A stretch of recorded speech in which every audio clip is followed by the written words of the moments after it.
Welcome to Not Milk Never Milk. Subscribe if you're lactose intolerant. In this video, I will explain how to cook basmati rice in a pressure cooker. First, thoroughly rinse your basmati rice under cold running water.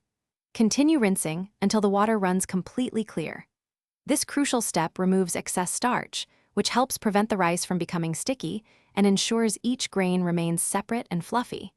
You can use a fine mesh sieve or a large bowl for this process, making sure to gently agitate the rice as you rinse. Next, it's time to soak your rinsed basmati rice. Place the rice in a bowl and cover it with fresh water, allowing it to soak for about 15 to 30 minutes. Soaking is key for achieving perfectly cooked, long-grain basmati, as it helps the grains absorb water evenly. For the pressure cooker, the ideal water-to-rice ratio is 1 part rice to 1.5 parts water. This precise measurement ensures optimal texture. Now let's get cooking.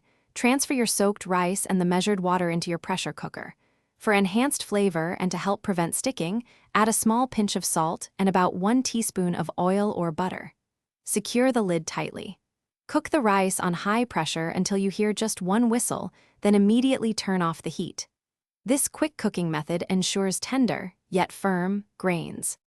Once the pressure cooker has whistled and the heat is off, resist the urge to open it immediately. Allow the pressure to release naturally for approximately 10 to 15 minutes.